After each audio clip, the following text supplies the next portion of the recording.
자, 오늘은 계산법의 전파에 대해서 설명 시작하겠습니다. 자, 동양과 서양 사이에 이 계산법의 교류가 이제 어떻게 생기게 됐느냐. 사실 모든 나라가 읽고 쓰기 또 더하고 빼기 이런 것 교육들을 하는데 그 이유는 우리가 사는 사회에 컴퓨테이션, 계산이 꼭 필요하기 때문입니다. 그래서 모든 나라가 농업이나 상업활동 또 교역, 천문, 역법 등 이런 모든 계산이 굉장히 많이 있으니까 이런 것들을 좀 더 효과적으로 하는, 잘하는 사람들을 찾고 더 나은 계산법을 개발해 왔는데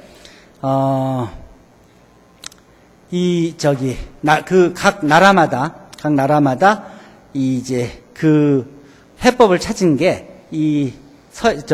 서구에서는 이 아바쿠스 일종의 산반기를 이용해서 계산을 하기 시작했습니다. 이 아바쿠스는 고대 그리스와 로마에서 그 초기 모양들이 나타나고 또 계산에 도움이 되는 도구로 알려지면서 이게 실크로드를 따라 중국에 전파돼서 그래서 우리가 요즘 알고 있는 이 동양의 주판으로 완성됩니다. 그래서 실제로 정말 우리가 잘할 때는 이 주판을 필수로 배웠죠. 일본에서는 이 주판을 또 개선해서 거의 필수 과목으로들 모든 학생들이 활용했고 또 사회에서도 활용했고요. 그런데 그러면 또 서양에서 동양으로 주판이 왔다 그러면 이 계산법과 관련해서 이 아시아에서 서양으로 간 계산 도구는 무엇이 있을까 보면 6세기경에는 인도의 0을 사용해 자릿수를 활용하는 이 위치 잡기 기술법, 이것이 그렇고 또 필산법이 실크로드를 통해서 아라비아를 거쳐서 동방에서 서양으로 전해졌습니다. 이 실크로드를 통해서 이 동양과 서양을 왕래하는 상인들이 사실은 수학을 전달하는, 교류하는 그런 역할도 한 셈입니다. 그리고 또 그런 이유는 이 상인들이 장사를 하니까 많은 계산이 필요하고 그리고 또 빨리 효과적으로 하는 그런 계산에 밝고 관심도 많고 하기 때문에 이 수학사를 뒤져보면 이 상인 출신의 수학자가 상당히 많습니다. 자, 그 다음 계산과 기록. 자, 먼 옛날에는 메소포타미아에서는 점토로, 또 이집트에서는 파피루스로, 그 외에 중국에서는 목판이나 대나무 줄기에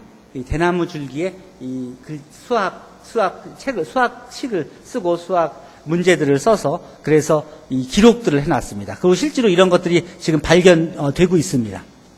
그러다가 2세기에 중국에서 종이가 발견되고 그것이 일본의 8세기경에 수입이 돼서 종이가 일본 종이가 탄생합니다. 근데 사실은 이 책을 일본 사람이 쓴 책이라서 그렇지 이 사이에 한국을 거쳐서 한국에서 굉장히 양질의 종이들을 다량으로 생산하면서 그게 중국으로도 수출이 되고 당연히 일본으로도 전달이 된 것일 것입니다.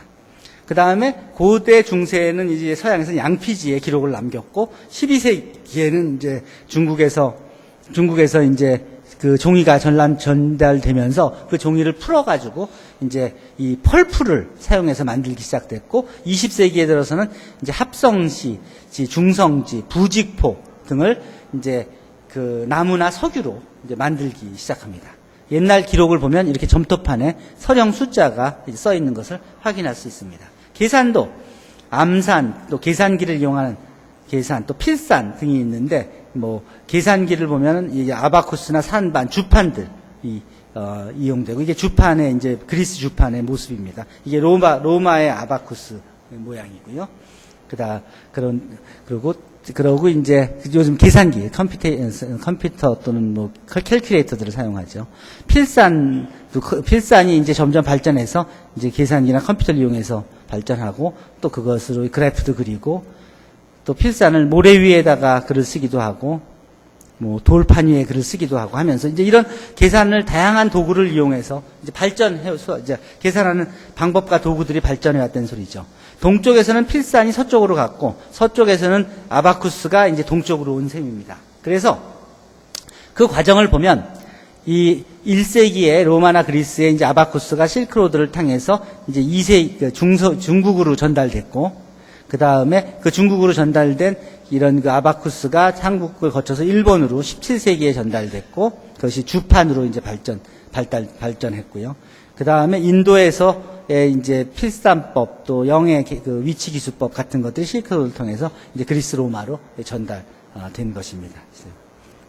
자, 여기서 이제 이게 산이라는 문자가 수를 조작 처리하는 그런 데를 표현하기 위해서 산이란 한자를 써서 산수라는 과목으로 오랫동안 수학이 이제 불려졌었는데, 이제 에리스메틱이라는 의미인데, 이제 왜 그럴까에 대한 질문이 있어서 나도 그 답이 무엇일까 주려고 찾아서 Q&A에 올려놨으니까, 혹시 더 관심 있는 학생들은 이거에 대해서 좀 더 이게 이제 퀴즈거리 문제들이니까 찾아서 보도록 하세요. 유아청량.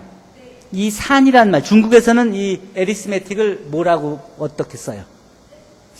에리스메틱, 계산. 이 산자 말고 다른 한자를 써요? 이걸로 써요? 이 산하고 에리스메틱이라는 영어 말하고 서로가 매치가 잘 되나요? 에리스메틱. 캘큘레이션이 아니에요. 컴퓨테이션이 달라. 근데 이 산은 어떤 의미는 컴퓨테이션에 좀 더 가깝지 않아? 그쵸? 그러니까 에리스메틱은 이거보다는 조금 더 다른 거예요. 에리스메틱은 매스메틱스란 말이에요. 수학적인 구조가 있다고요. 산은 그냥 단순히 계산만 하잖아. 그러니까 이게 충분히 표현하지 못한다고. 근데 그냥 그렇게 쓰기 시작한 거죠. 누가 이제 이해를 잘못한 거지. 수학을 이 컴퓨테이션으로 이해했기 때문에 이런 한자를 쓰게 된 거예요. 아마 수학을 계산이 아니라 이게 그러니까 학문으로 생각했다 그러면 이런 용어를 아마 안 썼을걸 하는 그런 생각이에요. 그래서 지금은 이제 수학이라고 쓰지 산수란 말을 안 쓰는 거예요. 수에 대해서 공부한 학문으로 이해를 하는 것이죠. 그러니까 이 컴퓨테이션하고 수학하고는 아주 이게 같이 비교할 수 없는 개념이란 소리입니다. 산반파와 필산파의 긴 다툼. 자, 그러면 이제 학문이 교류되고 서로 이제 발전하면서 이 변화가 일어났겠죠. 소사이어티. 그 변화가 어떤 영향을 미쳤는지 한번 봅시다. 필산법이 피사에서 서유럽으로 전파된 이유는 무엇일까? 3세기부터 13세기에 이르는 1000년이라는 긴 세월 동안 서양 사람들은 중세 암흑기 속에서 기독교에 의한 정신적인 속박을 받았습니다. 이게 이제 13세기 십자군 시대에 들어서면서 사람들은 변화에 눈을 뜨게 됩니다. 시민들이 이 변화를 행동으로 옮긴 시대가 이제 15세기 르네상스 종교개혁 시대라고 할 수 있는데, 이 십자군 원정을 통하여 서양은 동양의 과학 문명이 서양보다 앞서 있다는 것을 비로소 알게 됩니다. 그리고 이탈리아의 3대 항구 도시, 베니스, 제네바, 피사, 이 3대 항구 도시가 십자군 수송에 활용되면서 상업적으로 크게 번성합니다. 그러면서 차차 이 도시들을 통해서 동양의 문화와 문명, 물자가 빠르게 유입이 됩니다. 이 수십만 명의 사람과 다량의 물자가 같이 움직이는데, 이 십자군 원정을 가면서 이 육로로 이 수십만 명이 걸어서 가려니까 시간도 오래 걸리고 그 사이에 피해도 많았죠. 그러니까 이제 3차, 4차까지 6차 육로 행군을 십자군들이 하고 나서는 이제 이 아래 그림같이 배를 타기 시작합니다. 배를 활용하니까 이탈리아의 해운항을 이용하여 배로 군인과 물자를 수송하였습니다. 그러니까 훨씬 빨라지고 쉬워지고 군인들도 충분히 휴식을 취한 다음에 바로 전쟁에 투입될 수 있고, 그 전쟁 무기라든지 그 옷이라든지 식량이라든지 들이 바로바로 공급이 되니까 효과적으로 전쟁을 치를 수가 있었겠죠. 자, 그래서 이 베네치아, 제노바, 피사가 십자군을 실현하는 수송 과정에서 막대한 돈을 법니다. 그걸 이제 수송을 해주면서. 그래서 데려다 주고 올 때는 빈배로 오는 게 아니라 거기에 있는 그 아시아에서부터 전달된 그 아시아의 견직물, 도자기, 상아, 향신료 같은 이 동양의 물건들을 가지고 와서 그것을 유럽으로 이제 그 팔기 시작하는 겁니다. 서유럽에 판매하면서 큰 이 거상들이 나타납니다. 부자가 됩니다. 그러니까 이탈리아가 굉장히 부자가 되는 겁니다. 이때 당시 계산법은 아바쿠스를 이용한 이제 그 방법이었는데, 피사의 상인 피보나치가 아라비아의 명저 알 게브르 왈 무카발라라는 책을 모델로 자신이 책을 씁니다.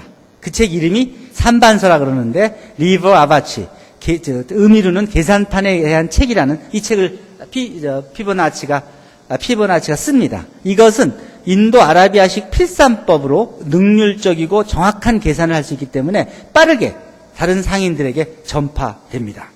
그러나 이게 이 새로운 이런 그 수학이, 이런 계산법이 퍼지면서 그 이전 그 오랜 기간 동안 이 아바쿠스를 사용해서 익숙해졌던 사람들은 이제 두려워하기도 하고, 그리고 저항을 하기 시작합니다.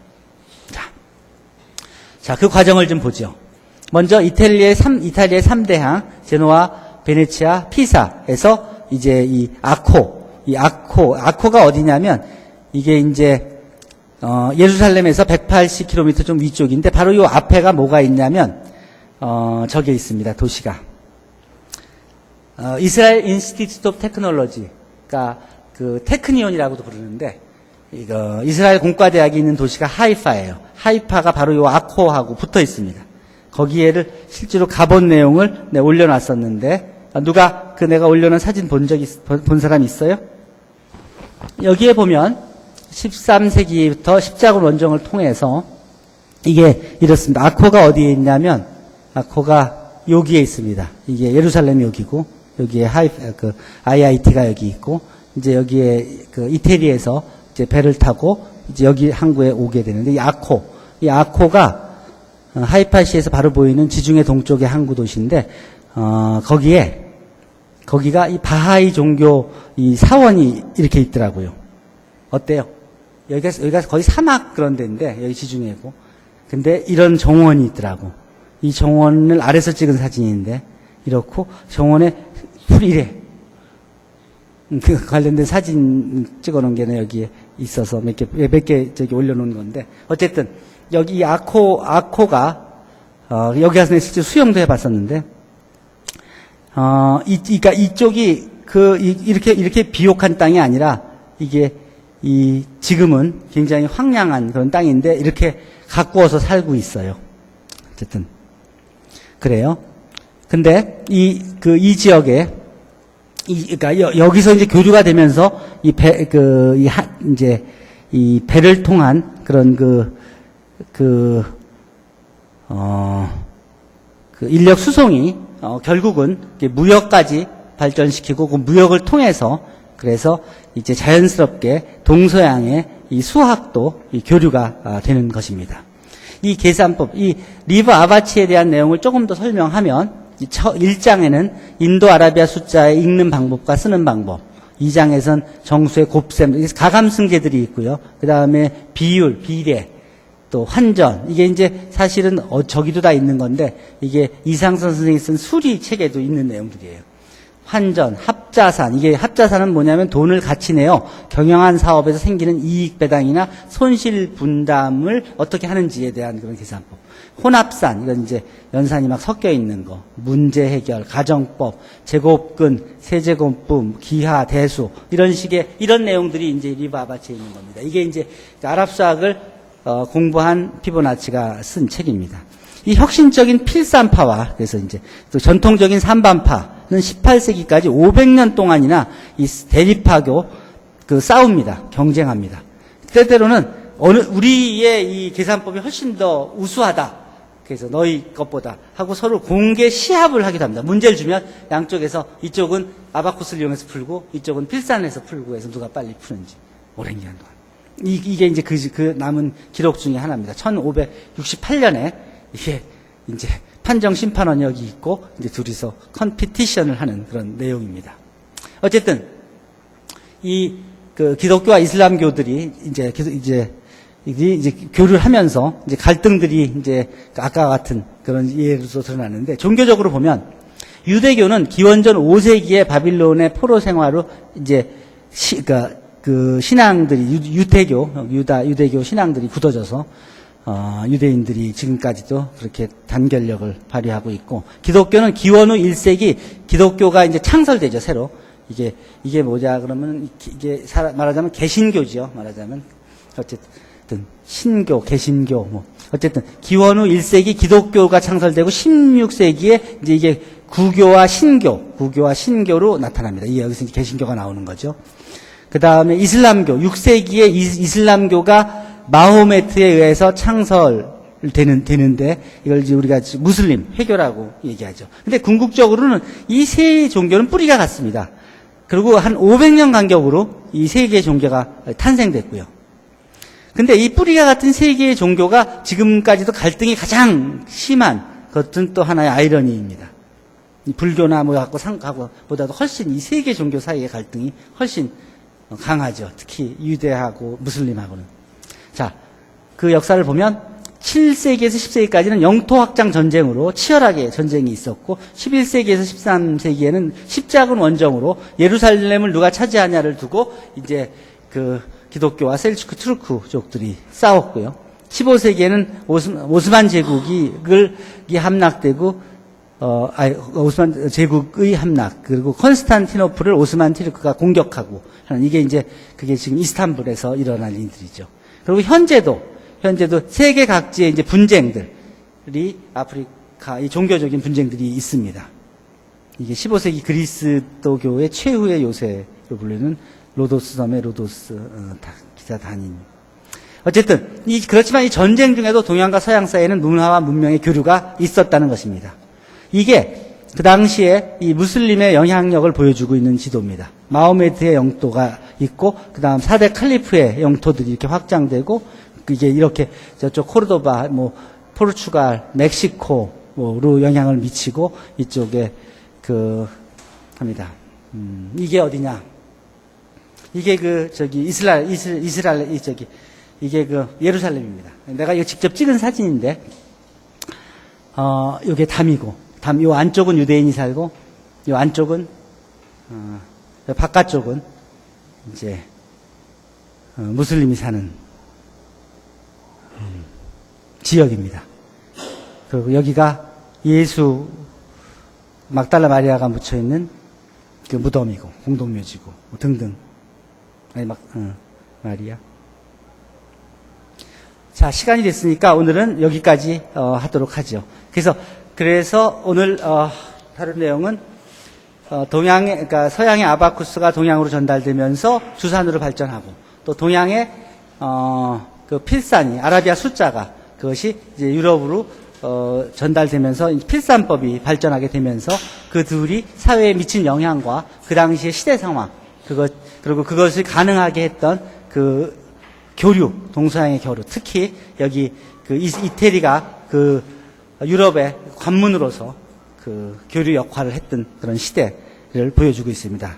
이어서 이제 그렇게 전달된 지식이 유럽에서 그걸 이해하고 그것이 이제 발전되는 과정들이 이어지겠습니다. 자, 지금까지 오늘 배운 필산파와 산반파의 대결 구도에 대한 내용에 대해서 질문 있으면 질문하십시오.